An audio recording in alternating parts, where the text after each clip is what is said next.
Hello, everyone, and welcome to Hit and Hustle from IrishSportsDaily.com. I'm your host, Greg Flammang, and with me, as always, is Jamie Uyeyama, Mr. Jamie University. It is Thursday, July 31st, and Notre Dame has kicked off their 2025 football season with the first practice of fall camp that went off today. The media was on site, able to watch the entirety of the first practice. They were, of course, not padded. That won't be for a couple of days, but the media did get the first look at the football team. Jamie was there. Jamie is on location in South Bend, so he's going to give us his thoughts and observations on what we saw. I, of course, will give you thoughts on kind of what's been reported out there. Quarterbacks are throwing interceptions. We're going to talk about whether or not that's a big deal. We'll talk about what Marcus Freeman had to say in his press conference today. So lots and lots to discuss. Thank you, everyone, for tuning in today. If you like what you hear, hit that like button, hit subscribe, hit the notification bell, whatever it is. We are going live. Links to the podcast are in the description below. We are about, as right before we started recording, Jamie, we're 54 people away from 10,000 subscribers. We hope to hit that. We should be able to hit that today, to be honest with you. Hit the subscribe. It's free. It's free to do. Hit, hustle, all those things. And so hopefully we can hit that today, and we can update people as that goes on. As always, the show is brought to you by ESQ Clothing, founded by Notre Dame alum Ge Wang. It's Chicago's go-to for the best custom suits, shirts, and sport coats. As Notre Dame reloads for the season, now's the time to refresh your own wardrobe and add the perfect suit, sport coat, tuxedo, or casual jacket for fall. ESQ's master tailors combine next-level craftsmanship with the finest fabrics to deliver a fit that's built just for you. Now with showrooms both downtown Chicago and in Winnetka. Book your custom fitting at esqclothing.com and step into confidence with Chicago's finest. Mention ISD at your appointment and receive 10% off your entire purchase. Jamie, football is back. It's in the air. When you stepped on the practice field, did you feel a little jolt in the spine? That football feeling, Jamie, was it there in South Bend today? I'll tell you what, it felt great. By the way, sorry if I'm like absent-minded for the first part of this, because I'm editing my practice report while I'm saying this to everyone.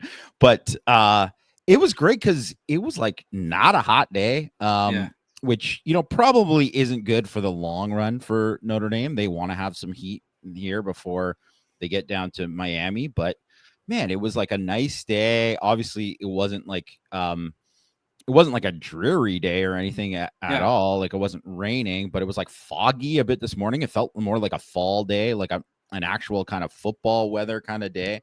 And man, I'll tell you what, like the first day of camp, I think anyone who's played knows that there's like a tiny bit of dread when you first get back in the pads. Cause it's like, or you not first get in pads. You first get on the field, because it's like, oh man, that like you're going to be sore, right? Like, so there's that part of it, but like there's also, it's way overwhelmed by excitement of it all. And I think that's the kind of like feeling that you felt at Notre Dame's practice today. Yeah. I think there was a lot of good energy, but even then too,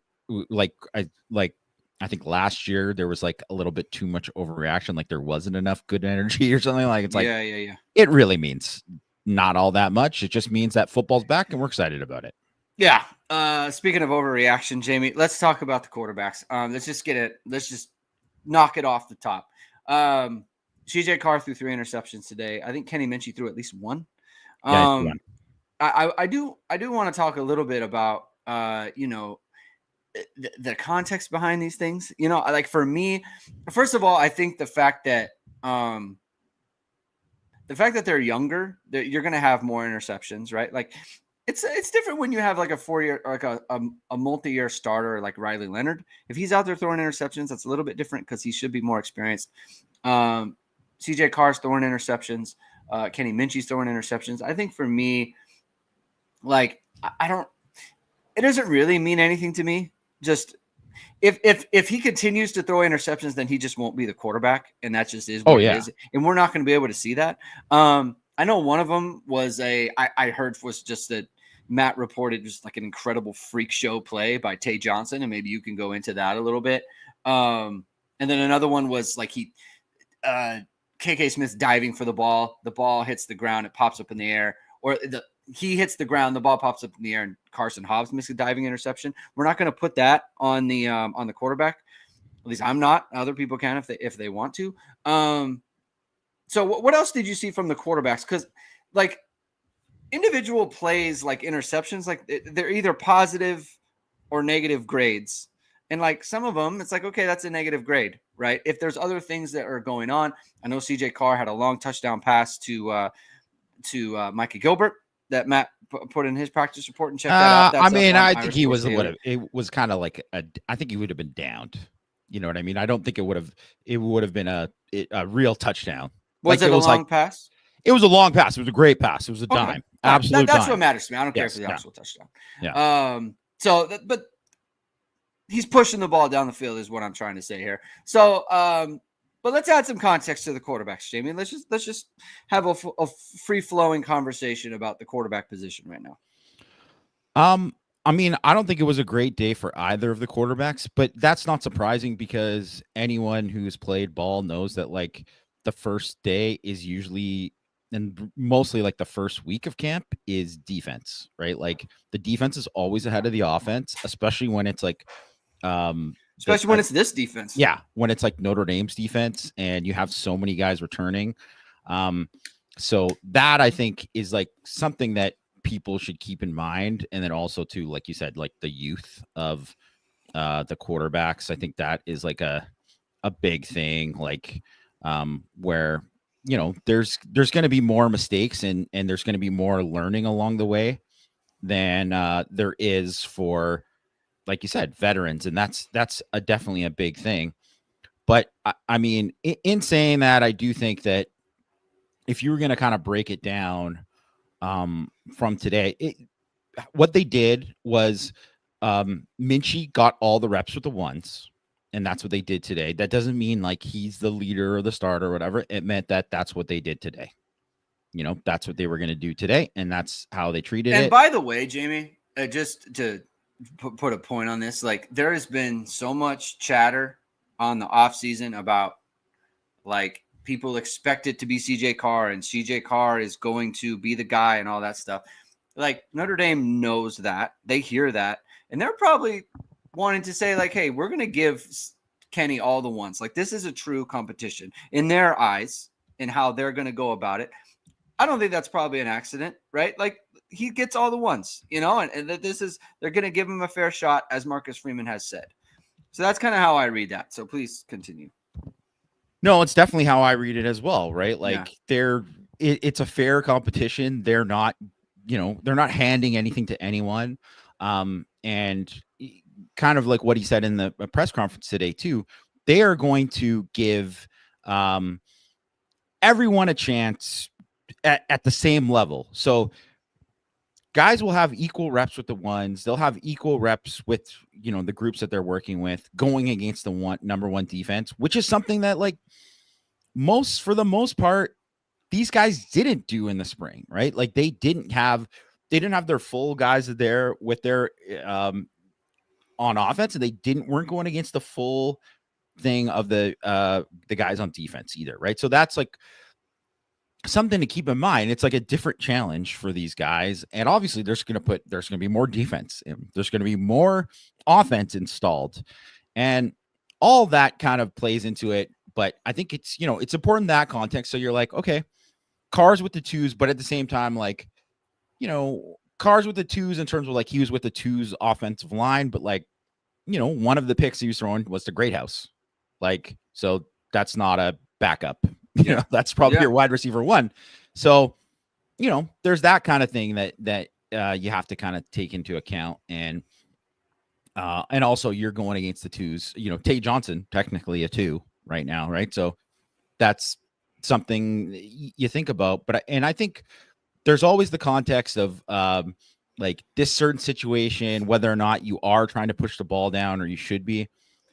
I thought for all of Carr's, the last one, like the diving Carson Hobbs pick, that's, you know, it was not a fluke. It was a great play, but a fluky thing in that it ended up in an interception, right? Like a guy's trying to make a diving catch.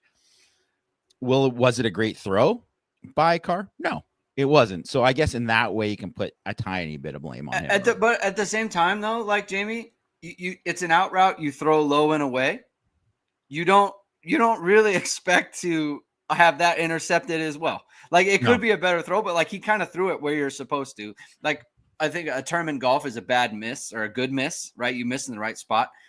On an out route like that, you should miss there. And so to that point, like it is a fluke that it ended up in interception. So that's a good point. But so the first pick, right? It was a ball he never should have thrown.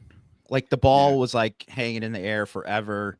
He was pressured, and you eat that, or you throw it into the ground, or you hit a check down and that guy's going to get lit up or whatever. You do one of those, right? So less quarterback talk, more Eli Reardon wedding discussion. Everybody knows. Anyways, but like that's a throw he just shouldn't have made, and it was a mistake, right? And the second throw, it was a great play by Tate Johnson. I don't want to take anything away from him, but that throw was going to be a risky throw no matter what. And Jeremiah Love, that was not an open throw. Jeremiah Love was in the flat, and he didn't have anyone sniffing him. Like it could have gone for a big play, and like he was like calling for it. And I saw it from my vantage point. I was right there, like where Love was, and then you throw a pick and it ends up being a play. So so that's like kind of context. Even though it was a great play by Johnson. Is there something to be said for, hey, try it out? See what happens. Is there something to be said for that in that situation? There is something to be said for that, but then also I want to point out that that happened within a 5-play span, right? Where he threw 2 picks in 5 plays, and it was a bit Kyle Hamilton-esque, where you're like, okay, this guy's just picking it off like left and right. But and then when Minchie came in, and not that Minchie he already threw the pick in 7-on-7. Which was a great play by Adon Schuler, by the way. He was robbing over the middle and kind of just like really played it and kind of disguised it well, and then and grabbed it. Would have been a pick 6. But the thing is, with after that play happened, where we've talked about this, where Minchie had the play in the spring where he went for that touchdown when he could have hit that guy coming across on the crosser, on like the 4th down, and it would have been a first down. They would have been in the red zone, right? And that's a play that if he could have it back, he would have changed it. And so here's a play, free rusher Drake Bowen, might have been a sack or whatever, right? It's one of those things where like maybe Minchie would escape, maybe it's a sack because he kind of slowed up right after, right? Like kind of got close to touching him up, and then he escaped the pocket and was looking for somebody downfield. Maybe could have threw it up, but he threw that in the stands because he was like, nah. Yeah. And maybe if Carr didn't throw those picks, he wouldn't have, but also he kind of learned from it, and that was smart. Read the room. Yeah, read the room. That was smart. And there was another play too where, man, he did a great job like buying time and escaping. There was a lot of free blitzers today, by the way, which is very typical of the first day, right? Like, protection is never great, even if you got everybody coming back, right? It's just like first day there's going to be free blitzers. So he escaped, Devontae Smith, who's a free blitzer, and was trying to make a play downfield and was desperately hoping, and then he had to just throw it to the sideline because it was like nothing was there again. And I was like, those were, obviously when you think about like, man, that Micah Gilbert dime was the best throw of the day, right? Yeah.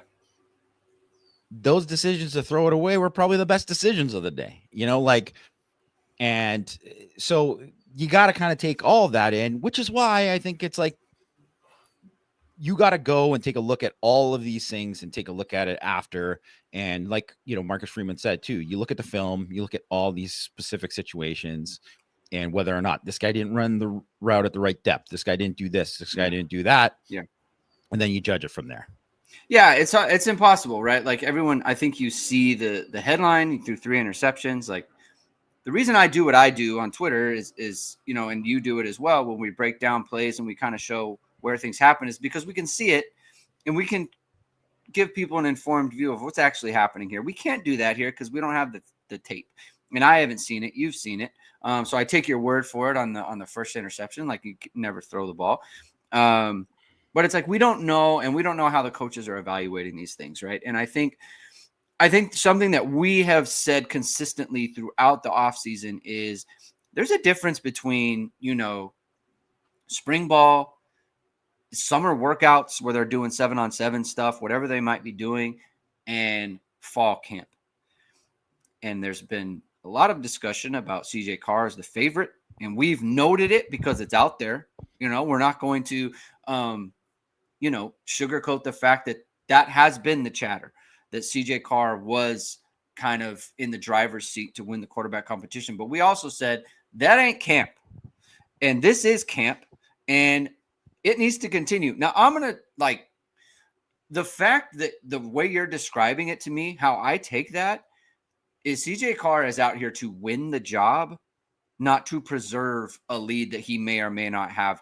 Because I hear a guy trying to make the throw, right? The Tay Johnson one, he's trying to make the throw. He's trying to fit it in, and he didn't in this situation. And look, Tay Johnson made a worldly play, right? You tip your cap to him. He made, as you say, he made the best throw of the day to Micah Gilbert, which was a big gain, right? And so that's kind of what he brings. And I think for him, it's going to be that balance of, hey, it's great you're doing this in practice, but when it comes to a game, you do need to be able to decide this is worth the risk and I can make this play, or I don't need to. I'm going to dump it off to Jeremiah Love, who could win the Heisman, and let him cook. He's got to strike that balance, right? And that's a young quarterback not having a clear, sense of the moment in the first practice of the 2025 season. Not a huge thing to me, right? But that's practice one. Yeah. Like these things have to get worked out. We're not going to be able to see it, unfortunately. I'm not, like I said before, I'm not super worried about it. If he keeps throwing picks, he's not going to be the guy. He's not going to be the starter. Yeah. Yeah. Like it's pretty simple. There's not a lot of analysis with that. No one throws 3 picks per practice and becomes the quarterback. So, and the thing is too, is there's been the one thing that people have to remember is they only give the media access for, and there a big reason why I think they didn't give us more than they did is because of this reason. Exactly. They don't want to have these days where everybody's dissecting this guy threw 3 picks. This guy did this, whatever. Right. And then believe me that there will be people who hold on to this and be like, well, when he throws the first pick, well, remember those 3 picks? That is going to be a thing. Right. So, and really that's not the way to look at it, but that's just how it is. And if you think about how, Riley Leonard in practice 1 last year, in August was not good. He was just whatever, It was not a big day for him. I mean, it wasn't a good day for Steve Angeli either. It wasn't a good day for the offense. Turns out wasn't really indicative of what was going to happen during the year, but that's, when you see that, that's what happens. And which is also too why I get why they don't give us more access, because it's okay, they don't want, if things are continuing to go bad, it's okay, well then they're oh, this is bad again. But I think one of the things that's so great is that you see the team a week later and then you're whoa, look at the growth here. Or this guy was nowhere to be seen before, and now look at him, right? That happens all the time. And because I the way that I always think about it today, because obviously, I mean, we'll get into it, but the 3 freshman corners were working with the 2s today, which is great, right? That's exciting to hear. But I mean, I'm not going to, whatever. And I didn't specifically mention this in my practice report because I was like, I don't need people to be whatever. But there was like a play where, Dallas Golden, you could tell like he went and he got like out of his zone where he should have been. And, I don't know the call exactly, but there was a guy wide open where he should have been. And I'm not going to bag him for it. He's a freshman. It's day one, whatever. Right. So that's why I didn't put it in the practice report. And I'm not going to, make a big deal. Like, well, it's clearly he's not ready to play or whatever. But the reason why I wanted to bring it up is because you didn't see that from Ben Morrison, but because Ben Morrison, you didn't see it. We didn't see practice 1 that year. Yeah. I saw Ben Morrison in practice 10 or whatever it was.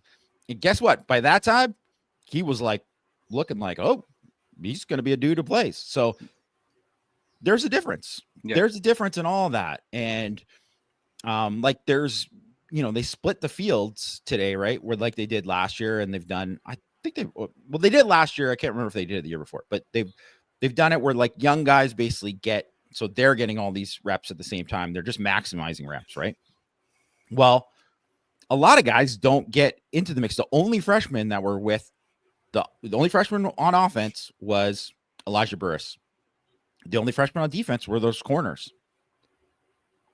A week from now, hey, Chris Burgess might be, or whatever, right? I'm just throwing out a name. Like it could be anybody, right? Like one of those guys can get into the mix, and it happens over time, right? And that is, to me, is always like kind of like the most interesting thing about seeing the progression of camp. And then, to be honest, too, like we're gonna see, there's gonna be some people where everybody says like Tay Johnson, like just gonna be whatever. And I got to be honest, he looks pretty special, and I just based off of what the spring as well.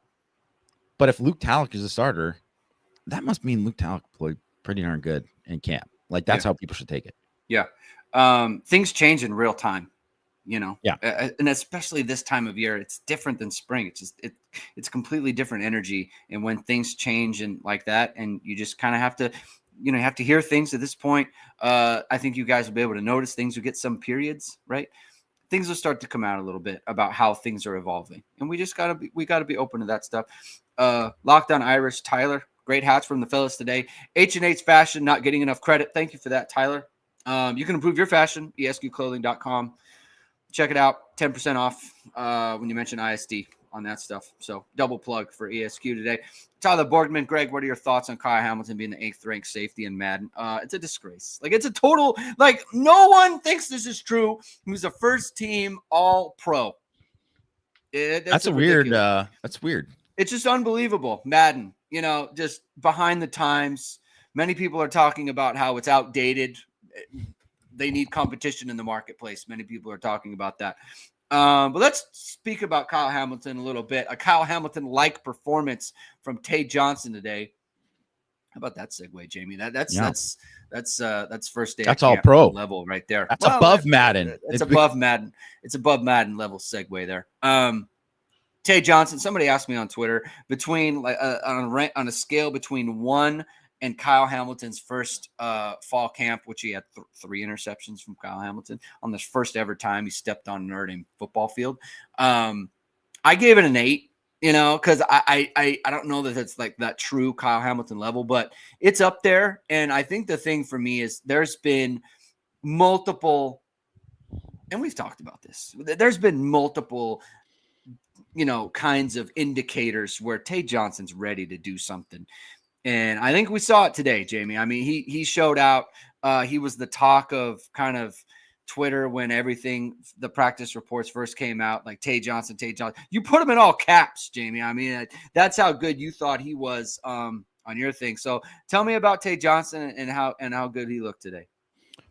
Well, I mean, it's just one of these things where when you only get so much access, and when that person just really jumps out because they're making plays all over the place, both times that they give you like a full, day of practice. Yeah. And then, all the praise that he's been getting and all the nice things people have been saying and all the things we've been hearing too. It's just inevitable that it's like you're going to take more notice when guys making plays.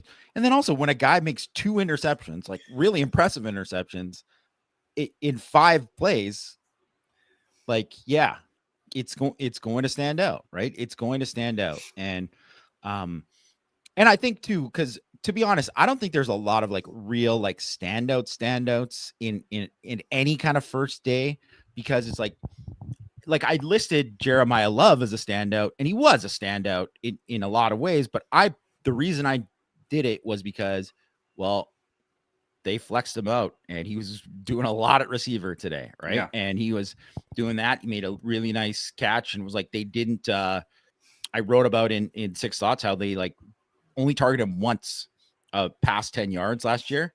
Well, of course, like he had a big play like down the field today. So that stood out to me. And also just like seeing him in general too. Like the guy is he's special. Right. And but there's that, but then there's other guys who stand out for other reasons too. Like, so like it's not a day for offensive linemen to stand out, but Gerby Lambert, I mean, one, the guy's just a monster, but like when I see him, well, one, he's like back and ready to go, and that's impressive, but like just the way he moves and just like you can see how he moves people, like, man, he looked good today. And I know it's not with pads and whatever, but he looks like, man, maybe he will be somebody who kind of pushes and maybe they got to reconfigure the line if Absher's not there. Like, so that's something to monitor. Right. And I think with Tay Johnson, though, it's just when a guy like stands out like that above the fray of everybody else, because they're just making plays, like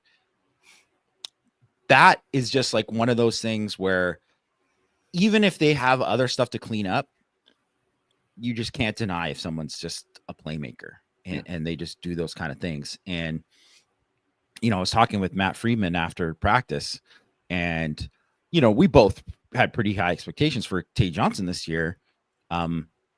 But I mean, I remember we saw him at Irish Invasion that same time when CJ Carr was there with Cam Williams and all those guys. And he looked good as an athlete, but I remember at that time being like, this guy's probably like ranked too high at that point. Cause it was like, he just wasn't like, he had problems catching the ball that day. He was just didn't look like whatever. He didn't even really play DB that day. And it was like, and it's just so obvious. He's just made such a jump. He was just such a great athlete that you were like, okay, we're excited about what he has the potential to be. But now it's like really just like clicking in a way that it just looks like, I said in my practice report too, like, I don't know what it is, but he's got it. Like he's just that. And it's just like the same thing, whether that's like a Hamilton, Xavier Watts thing, Harrison Smith. Like I think what guys just know and they can find the football and make plays. That's Tay Johnson. Yeah. You know how there's like the WAR stat, wins above replacement. Like I kind of think about that when it comes to interceptions, like interceptions above replacement. Like sometimes you see interception and it's like anyone's making that play. Doesn't matter who's out there. And then you said like the second interception people are talking about with him, where you kind of think, man, I don't know how many people you put him in that spot are making that particular play. And that's the difference, and this is where I kind of, we kind of hyped him up a lot yesterday too on the show. And just in the storylines, I just felt like this was coming. And that's the thing. It's like, you just can't, and it's one of those deals where like, if you're I've kind of been in this position before on the wrong end of it, where you're a teammate, you're someone who plays safety, and you watch someone make a play like that. And you think to yourself, man, I don't know if I can do that. I don't know. That's not really in my bag. So and that's what Bronte Johnson brings. And that's kind of what you want in any room, where it's just like, you got a guy where it's like, they're just making plays to the point where, look, they're just going to win the job. But look, I don't want to take any away from Luke Talich. Like, he played with the first team today. I thought it was interesting given the conversation that we had about Luke Talich and whether or not he could be that free safety. He played next to Adon Schuler. It was Jalen Stroman the backup to Schuler in the sense that he was playing that Schuler spot, and it was Tay Johnson playing the Talich spot. I mean, I don't know how much I want to put on that because I think it's interchangeable, and I think he could probably play both. But I thought that was interesting, just kind of something that I wanted to drill down on. Yeah, that's how they had it today. But I also think like part of it is the fact that Stroman didn't practice at all in the spring, and when two guys who did practice in the spring and like performed well, you want to reward that instead of like, okay, the new guy transfer who's there. Like I think it's different than like Boubacar Traore was with the ones today at the first session of team, but then they like didn't rep him after that. Like, but and Marcus Freeman said he wanted to be careful. Yeah. It totally makes sense, like load management wise, to be like, they don't want to be pushing anything, and they want him ramped up so he's good 100% to play as much as possible against Miami. That's the thing, right? And I'll get into Jordan Botelho later, but like he looks way ahead of schedule. But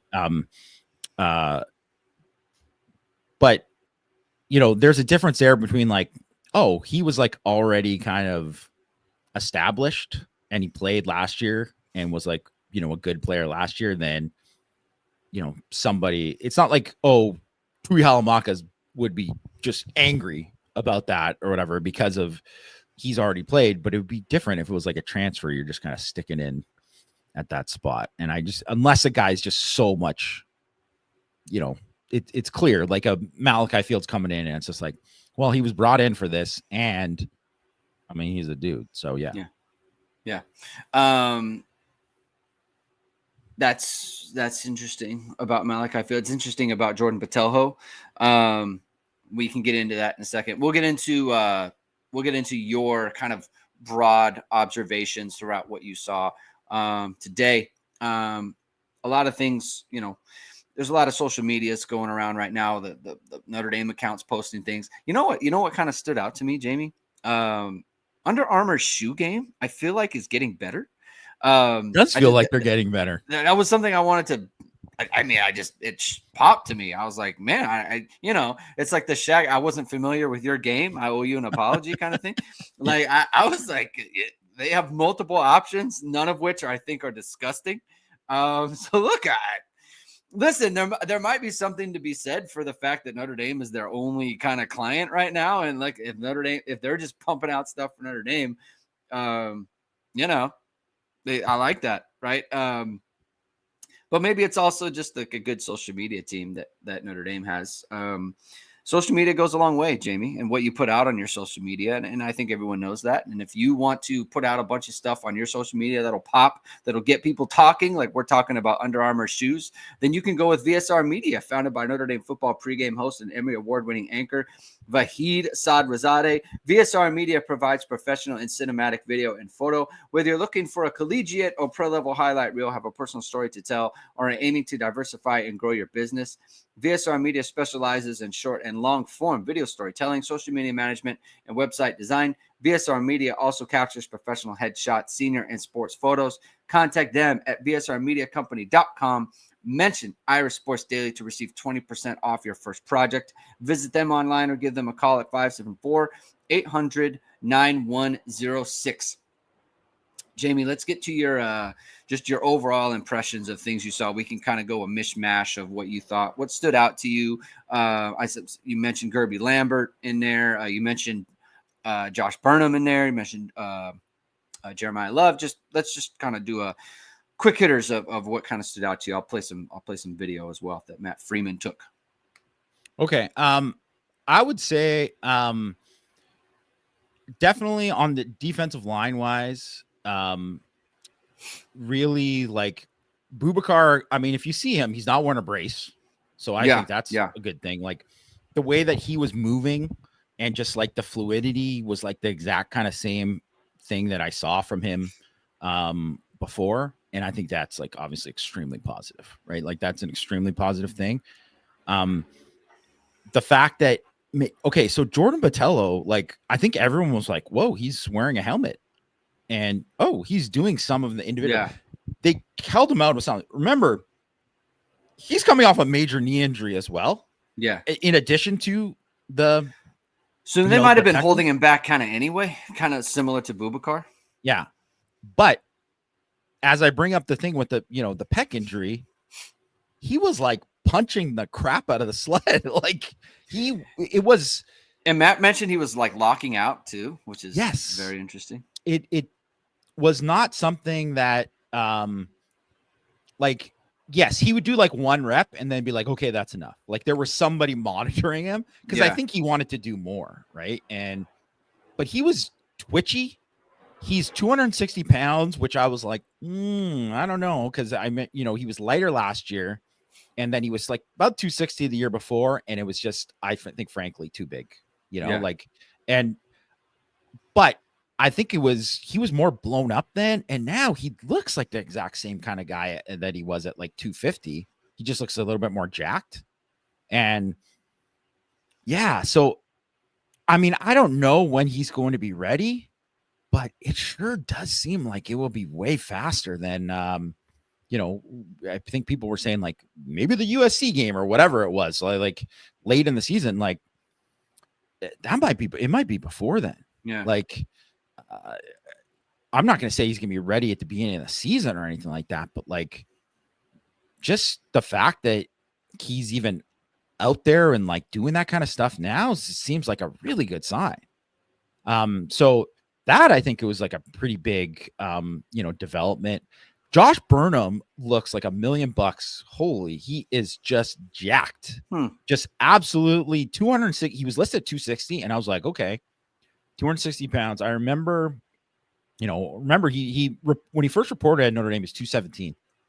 So he's added a lot, obviously, and I think it was always there. And I remember Al Golden saying when he was, a redshirt freshman that, Burnham, I think he's going to be like 260. He's going to be like 260 and carry it well. And I was like, oh, okay. Like, I didn't think he'd get that big. So I was like, that'll be interesting. And man, he carries it. He looks just violent and just really quick out there too. And I just say this, like the defensive line as a whole, just standing out in terms of like physically, like the veterans, not the young guys. Although Chris Burgess is the most impressive looking young guy that I've seen at Notre Dame. No one has looked like him. And, I wasn't there when Tuitt and Lynch came in as freshmen. Right. So I can't speak for those guys, but everybody since 2015, which includes like Tillery and, all the guys from there, Hayes, Dalen Hayes, all Clay Kareem, all these guys. None of them look like Burgess. Way more impressive than Foskey. Yes, Jacob Paulus. Yeah. I mean, and Foskey looked like a dude too. Like he absolutely looked like a dude, but he's just bigger. Like he's 275 and it looks like a good 275. And he's with the edges. It doesn't look out of place athletically with the edges, although he sure looks like he's probably going to end up inside, just because I'm like, you're 275 and look like this right now. Like, I don't know if I don't think you're maxed out. Like, so maybe you're going to be 290. Like, I don't know. Right. So, but just across the board, like at defensive tackle and all that, like they're just so much bigger and better than they were. Like just, well, not necessarily better, but bigger, way bigger than they were. Like Marcus Freeman's first year, like they were small. Like Chris Smith was like the biggest defensive tackle they had. Yeah, he was like scraping 300, and they're just so much bigger now. And I just think like guys like Rubio and Anye too, they just carry it so much better than they did before. And Rubio too was somebody who kind of stood out to me in a good way because he's not a pass rusher, right? But and he's probably like has the like least explosive first step out of any of the defensive tackles that are going to play. but his hands are as quick and as violent as anybody's. And he just stands out. He's just a strong dude. He is a man now, right? And Mm-hmm. that has really kind of jumped out there. And I just thought defensive line wise, it just looked impressive to me how the physical gains. And I think, a little bit when they're talking about like Lauren Landau and the job he's done, like, I mean, you got to give him credit for that because like a lot of these guys have made just huge, massive gains. Yeah. Where they just look a lot more like, I'm not saying they look like all those Texas A&M dudes that they had last year or whatever, but they look a lot closer to that than they did even a year ago. And that is notable. Like that is notable. The 4 linebackers look just so good. The top 4 guys, Yeah, they look awesome. Certainly Matt Fermo, like he looks better. Like physically, you can see that he's really made some nice gains. I think the corners, like I thought Dallas Golden looked the best out of all of them, just physically, athletically. Like he just stood out the most. Was catching punts. It was him. I saw that. I noticed that. Yeah, him and it was him, Aeneas Williams, and Jane Greathouse, which I think are all kind of interesting guys there. Is Aeneas Williams, did he slim down a little bit? He looks slimmer to me. He is slimmer now. But he still looks bigger than what he's listed at. Like, I don't know. It's interesting. Yeah. Whenever I see him, I think he's gotta lose that. Remember it was like the opposite of Kyron when Kyron was like, he wasn't big like Aeneas is. He was just like Kyron was thick, like almost chubby. Yeah. And it was like, I don't really see it there. And then he totally slimmed down and it became different. Yeah. And it's funny because Aeneas Williams has been very favorably compared to Kyron Williams forever. And he seems to be slimmer. I think he needs that. I think he needs it too. Yeah. I don't think he needs to be as thick. I view him differently if he's lost a little bit of weight there. Because I think he's lost a little bit. I'm intrigued by him as a punt returner because 1, I think he's got good hands and he's reliable there. But also 2, he's not a guy who's going to be, obviously it'd be fun to see Dallas Golden back there. Like that would be fun. For sure. Want to see it. You know how I feel about that guy. Yeah. But there is something kind of similar to Kyron in terms of like, hey, just hitting it up and just like a guy that you're like, man, this guy just got an 18-yard gain. Well, how many times did the first guy ever bring down Aeneas Williams? It's like his superpower. Yeah, he every touch. I almost made a video of this over the.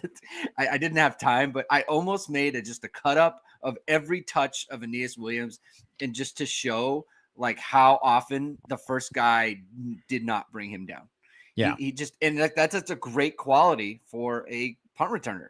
Like those hidden yards, like you get an extra 10, 15 yards because they can't bring you down. I mean, it saves you a first down that you have to make on offense. Yeah. Trying to think. Let's hear else. I mean, I just thought Greathouse, obviously. I mean, it's not like revolutionary to say Greathouse looked great, but he just looked like the exact same kind of what you were expecting from the spring. It just carried over. He just looks so confident and so smooth and just like. Can we talk about the wideouts? Yeah, it wasn't like a big wideout day, so yeah, that's why they're not getting a ton of things. No. Matt put in his report, and I don't know if you were watching them. Usually, you aren't watching the wideouts, so I don't know how much you were. I wasn't watching them, like because you know how Matt was there with like the quarterbacks when they're doing that stuff, and I'm always like, I don't care about these guys throwing on the air, so I go watch the line.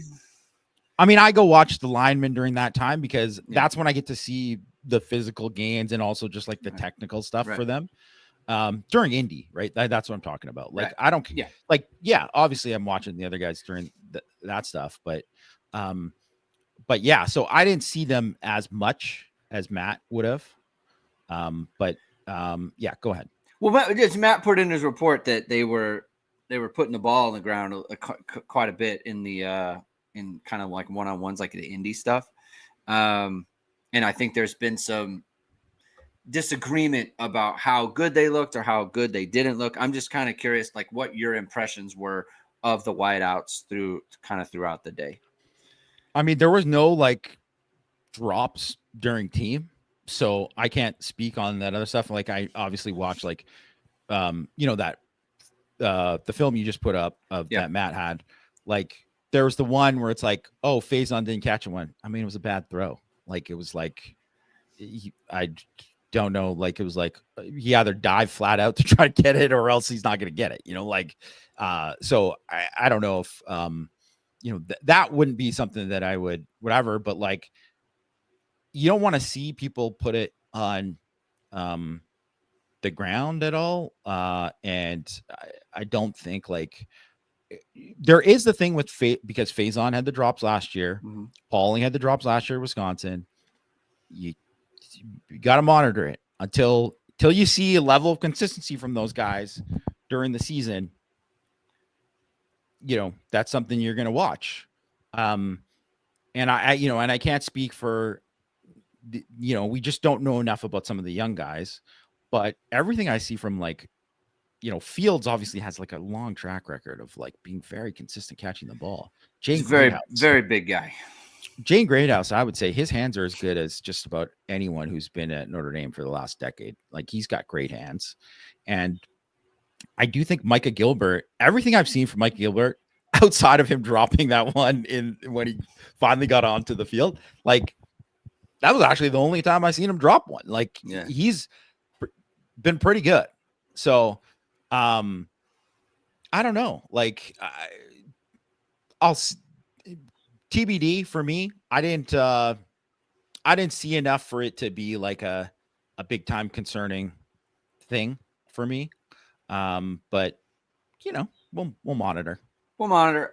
So on the video that Matt had there, when they're running those little quick outs, and they're like little 5-yard outs or whatever, they kept slipping.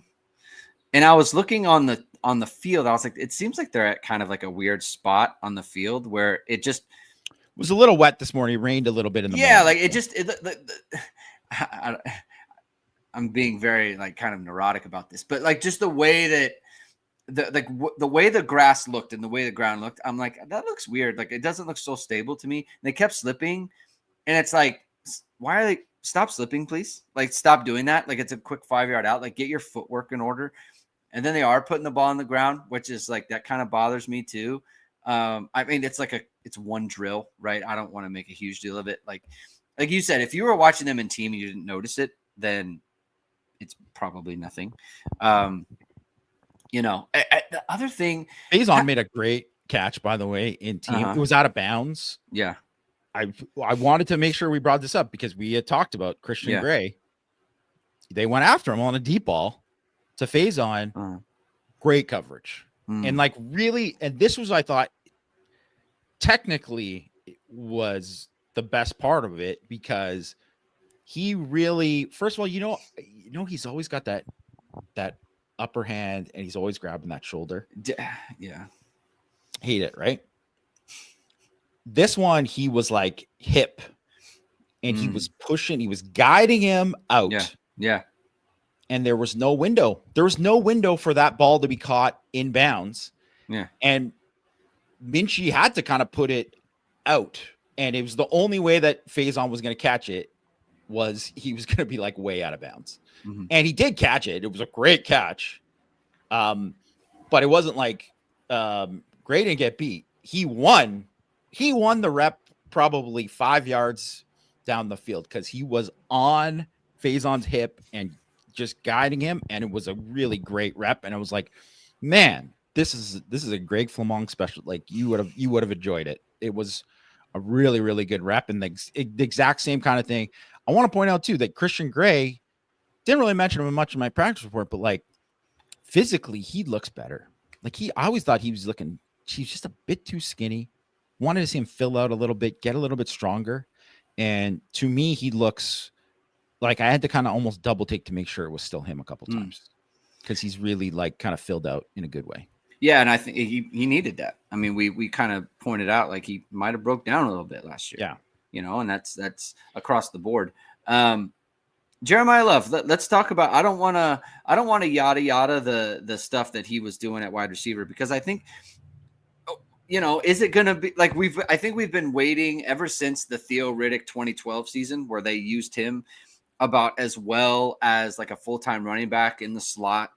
That's kind of what everyone's looking for. You know, I look a little bit closer to Kyron Williams in 2021 as well. And I don't know if I'm dubious that it's going to be a real thing, but I kind of need to see it first. Do you feel like it's a concerted effort? You feel like that they're going after him, and it's like we want to get him outside. We want him to use him as a wide receiver, like in a real way. I mean, the fact that they practice it so much today, yeah. Like, I mean, obviously it's like part of a plan. Like Miami's gonna have to do a whole bunch of two backs preparation. They're like they haven't shown any of this on film. Like, yeah. So that's part of it. But I mean, they did it a lot. And you know what? And the fact that they hit him on a big play, and he caught a couple balls. First of all, he's got great hands too, right? He's got really good hands, and he's just so dangerous. And he's just got the different aspect of what he can bring. I want to see him catch more of I thought the bubbles to Fields were interesting too, because I'm see him a lot of run a lot of bubbles at Virginia, right? They ran a tunnel screen to him too, which was I loved it, and it hit big. It was probably one of the best plays that they ran. But I think there is something there with it, because, and the other thing is too, is you could keep him in the backfield and motion out Payne or motion out Aeneas Williams, but they motion him out all the time. There's some of it they have to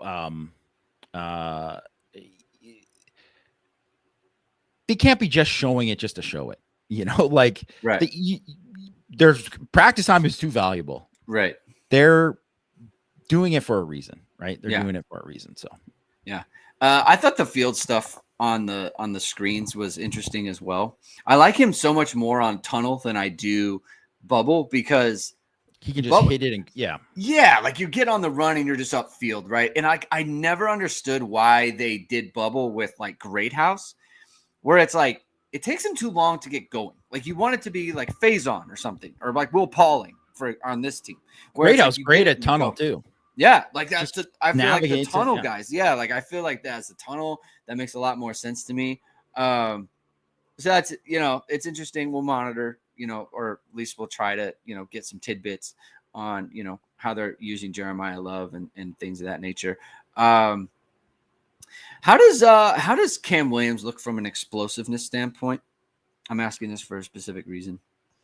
I mean, I just didn't see him get targeted, so I mean, I watched him specifically on a few plays, but they were plays where he was it just so happened that he was kind of running a pick, on one of the plays.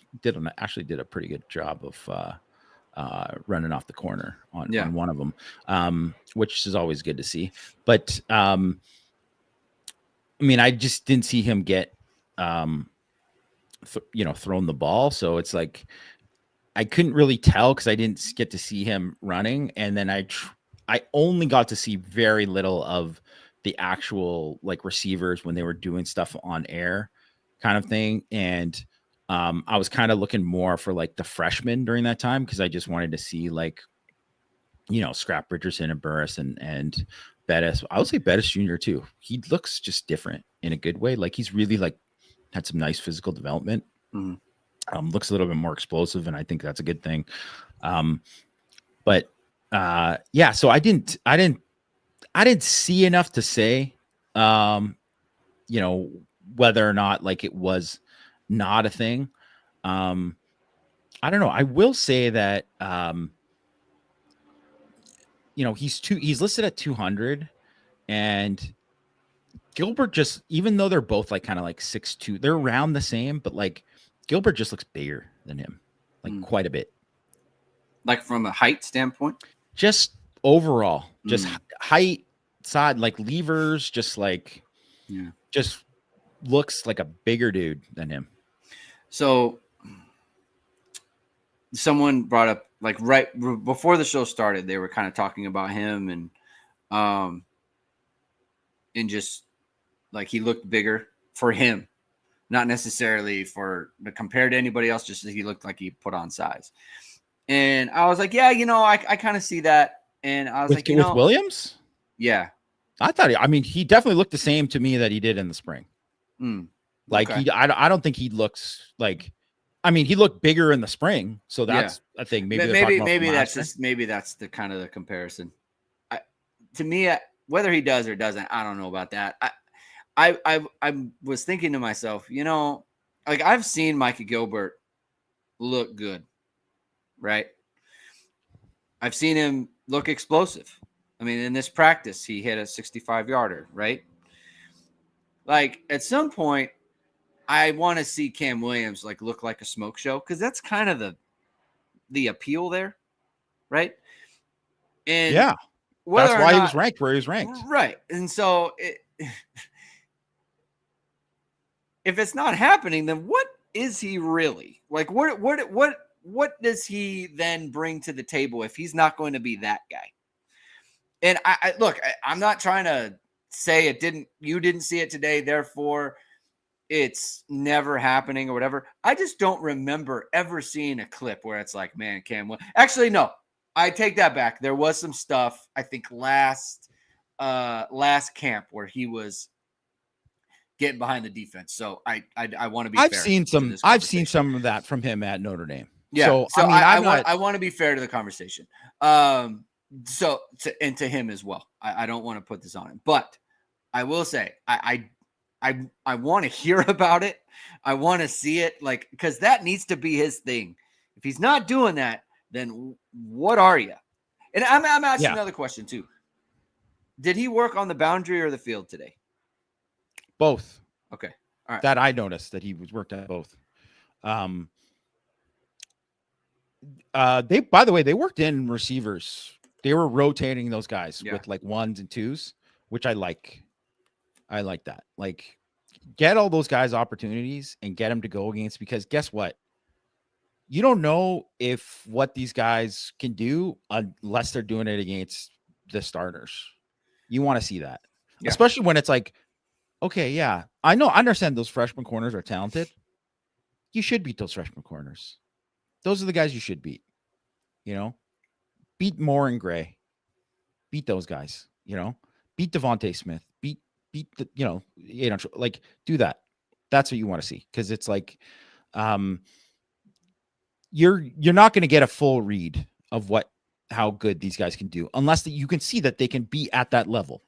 And so I think, like, I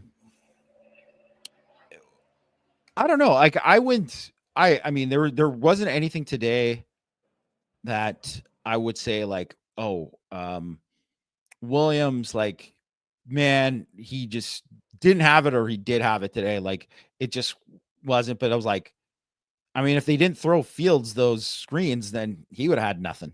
Yeah. They didn't throw the ball down the field, right? Yeah. And Faison too.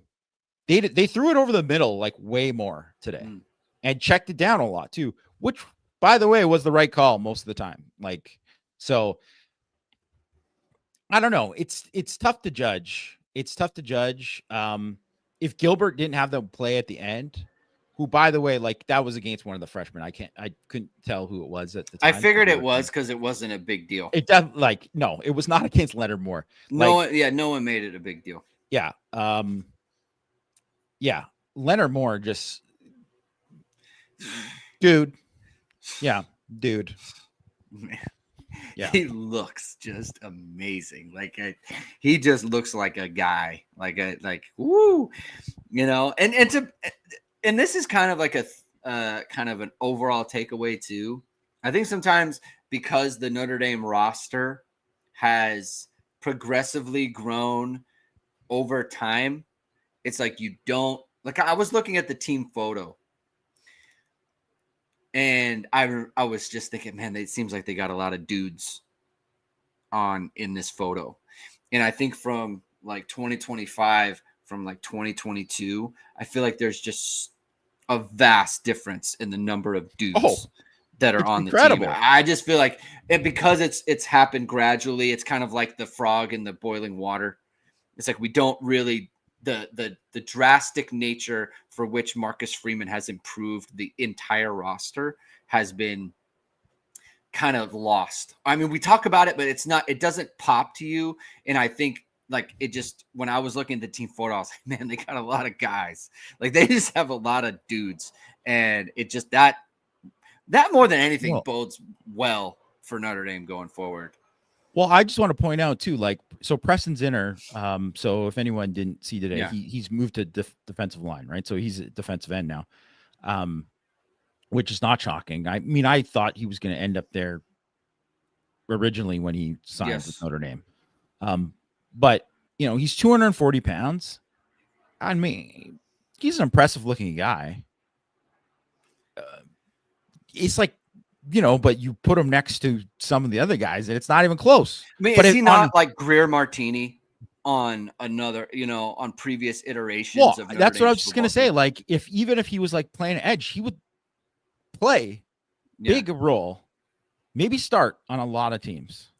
Like, and, you know, I don't want to and I don't want to throw shade at guys because Greer Martini was like a fine player or whatever. For sure. But like, I honestly think I'm like, when I think of like the difference specifically when there's like guys physically different, and I think of like Andrew Trumbetti, who was a guy who came in and, you know, he played quite a bit during his career. Yeah. That guy wouldn't have a hope of playing in the current era of Notre Dame football. He just wouldn't be good enough. Like, there's just guys who are just better now and, you know, bigger, faster, stronger. Like, that's just what it is. Right. And like, he played on third down. I mean, he had no business playing on third down. Mike Elston, come on. But like, this just like, it's just different. It's just different, right? Like, because I would say, okay, Dom Hulak, right? First of all, Dom Hulak, 6'4", 245. He looks like good. Like, he's probably gonna be Josh Burnham in a couple of years. Like, he's like built in a way where you're like, oh, he's impressive looking for a freshman, and he is going to be like, a year from now, I'm sure he'll be up 10 pounds and look better for it. And I mean, he's still got a lot to learn and all that too. And don't get me wrong, there's still guys who need a lot of physical development, like, you know, Joseph Rafe. You know, he's 258 pounds right now. There's Gordy Seltz is 260. Like, those guys need a lot of work, right? But I mean, I look at Cole Mullins, who was like 245. He's 275 right now, and like, he looks like a specimen. Like, he's gonna get bigger and better, and he's not even a guy who's probably gonna play. Like, it's just kind of what it is now. They're doing a better job in the strength conditioning program. That's 100%. You know, and that has been a big thing that I heard last year, you know, when they made the switch to Landau, that it was like, man, the players are really, really happy, and the coach staff, like, we're really happy with, because Matt Balis was very old school. He was like a break you down to build you up guy. And that's just not what it is anymore. It's just a much more professional model where these guys have to do so much physical development when they get into a program. And it's a problem when guys can't gain weight and it's like 4 years and it's like they're not doing it. And you just see that. And it's just so competitive with how many guys like have to put on weight, because it's like, well, I gotta get bigger and stronger because the guys I'm competing with are bigger and stronger. And if I don't do it, I'm not going to play. I won't even have a hope in playing. Right. So that's kind of like the culture of the program now is there's so much like, yes, it's a total team thing. And that is very much part of it, but it is very competitive. It's very competitive. And if guys want to play, they have to, you know, they know I got to work harder than this guy. I got to do this. I got to do that. Like, or else you're just never going to see the field, or you're going to end up being one of these guys. Like, there were just too many guys, and I don't want to call them passengers or whatever, because that's not fair. But like, there are just too many guys that were like, they never made the gains at Notre Dame and never played because of it. Yeah. And during like the entire Brian Kelly era, and I mean, and way before that too. It's not just the Brian Kelly, just because that's the most recent one. But now you even say guys make big gains, and it's not a guarantee they're going to play, because it's just like the talent is just like, it's just kept creeping up. Yeah. And it also coincides with Notre Dame like taking seriously the nutrition aspect of things as well, with the food and all those that other stuff, where it's just like, you know, they needed to invest in it, right? And like, you put top level things into your program and you get top level results, right? It always bothered me when people would say things like, oh, like they lost to X team or whatever because they didn't have, you know, they were wheeling the food in from wherever. And it's like, well, yeah, but it's just you're settling for something that's substandard, and now you expect an elite result. Like it doesn't correlate, right? And I think that's been Marcus Freeman's like whole thing. It's like everything has to be, you know, the gold standard. Like he said, he talks about it all the time. It's not just the football team; it's the entire program. And you know, we see what it is, right? That's just a different level of a different level of program that Notre Dame has had. And so then, of course, last year they had unprecedented success than they have had since, like, you know, 1993 or whatever you might say. So we didn't really talk about you know, Freeman's stuff today. Not that there was anything like crazy that was revealed. Anything that stood out to you? One, I just think, I mean, talk about he knows how to stay on message, and it's like, and you know, that's the same message that the team is getting too, of like what they kind of need to do. And it's funny because he talk about consistency, and that is obviously that is it feels like a no-brainer, but it is something that maybe doesn't get preached enough. But I think one of the things why people like Marcus Freeman and why players respect him and all that too is because there's a level of consistency with him and what he brings to the table, and how he's kind of like, he talked about it a little bit with what he, like, in order for the coaches to earn the trust. And he talked about that with Chris Ash and Juwan Sider, like the two newest coaches on the staff, like they had to earn it. So like that level of like, but it's because by being those same guys every day, it takes time. It's not just something that you can just be like, hey, I showed up and that's good enough. Like you have to, you know, have a level of consistency there. And I just think that was like one of those things where like that stood out to me about like that kind of message that he was sending to the program. And I think too, like, I mean, we don't need to get into his Jagasaw answer, which was obviously he handled that probably the perfect way that he needed to. But the fact that the Jagasaw thing was like, okay, well, they needed to go and like clean up stuff, but he said it's only like a few extra days. I'm like, okay, whatever. But there was no, like, even like, it was just some point this season. Yeah. And although I would say Cooper Flanagan saying at some point this season he'll be back, I think that's pretty positive if they feel that, because didn't he it was late. Yeah, like, I would be surprised. I mean, maybe, but you know, we'll see. I would think that what will probably happen is if he comes back, it would be late in the season, and he will get a red shirt.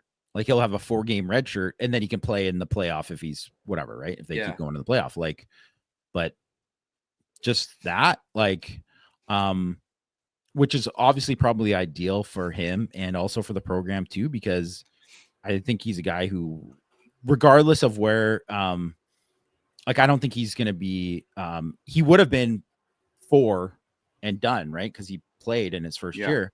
So now he's going to have a couple more years instead of just 1 more year. And, he could be the starter in, like, he's going to be a contender for it at least. Yeah. Right. So in 2026. So, oh, I did want to say too, because Ty Washington, didn't talk about him at all. Like what I saw from Ty Washington today. Just liked how physically he looked good, fit in with the rest of the tight ends, pancaked Logan Thomas in one thing. First of all, you don't see too many pancakes on a non-padded day. Yeah. But when I see somebody with that level of nastiness, it pops out. I love it. Yeah, that's that. He's an intriguing player to me because I like this film. I thought what he did at Arkansas was intriguing of what Notre Dame needed. So, and I do think they need that. As far as Marcus, yeah, like it's like he gives political answers in the way that, like, man, I want to get behind that. Like it's not because he's not like spinning. It's like you said, he's not message, revealing anything too much. He's not. Yeah, like anything. It's not his mess. It's not that he's trying to spin things. And part of that is the success that he had. He's not, he doesn't have to spin anything, but like everything is the same theme, the same message and everything. And even the Eli Raritan marriage question, which is like, he doesn't have to answer that any kind of way, like he could just be like, he turned it into an interesting answer. He did, even though the question, I mean, come on, but like, just, but everyone expects those kind of. He turned it into making a commitment, and that's what we want from our football players, is that commitment. And I was like, man, that's such a good job. Like honestly, it really matters. Bottom line, and we know it matters because it did. So because we saw it last year. It did matter, and I just think he's got that kind of under control. And one little thing that I wanted to point out, because Matt posted the picture of Tyler Buckner at quarterback, it means nothing. Probably he's going to be the holder, I think. So there's that. But for the actual season, it probably means little. But you know what? The fact that, and Marcus pointed out, like, he's working with Blake Hebert. That's such a big deal for Blake Hebert because he's going to get no attention. No one's going to get. He's getting no reps. He's getting nothing. Right. I mean, he'll get when they switch off to the other side, he's going to get reps over there. But like, he's getting no reps with any of the main groups at all. Like, it's not going to happen for him. In fact, actually, he's like super lucky that they have the quarterback setup they do, because he's going to get way more reps than he would have gotten. Yeah. Right? Like, there's some people who go to the fourth quarterback, they get like nothing the whole year, and it's like pretty brutal. Yeah. But Tyler Buckner can be like his GA. I mean, he can help him through the process of everything. It's like, hey, you're not getting these reps or whatever. Let me help you. I will show you what you should be paying attention to. These are the things that you're doing that you need to be doing. Like, that helps Blake Hebert specifically. It's not a team thing, but it's something that's really nice for a young freshman who's not going to get a lot of attention from, Gino Guidugli, Mike Denbrock, or whatever. The reps he's going to get they're just not really there. So yeah, I thought that was a big deal. Domer Guy 88 says, Greg, your film breakdowns are awesome, my man. You're awesome for being on this show, and you're all awesome for catching us live and talking about Notre Dame football. If you like what you heard today, hit that like, hit subscribe, hit the notification bell, so you know whatever it is we're going live. I hope we were 54 subscribers away from 10K. I hope that when I log in to edit this and get everything up on the podcast, I'm going to check how many subscribers. I can check the live subscribers. Maybe we even hit it during the show, Jamie. That would be amazing. Maybe. If we did that. If not, tell your friends, hit the subscribe, hit hit the like. We will be back on Monday with Mike on Power Hour. Then it'll be Jamie and I Tuesday, Thursday. I think we're going to also kind of ramp up. We might be going like a little bit closer to 5 days a week, Jamie, because I think the excitement for the team is there. I think people like talking about Notre Dame football. You don't have to be 5 days a week, Jamie. You don't have to do that. You're busy. You got stuff going on, but I'm going to fire up the YouTube machine. I'm going to fire up the video machine and I'm going to talk to people about the football team. So that's going to do it for today. Thank you, everyone, for tuning in. We will talk to you next week. Keep hitting and hustling.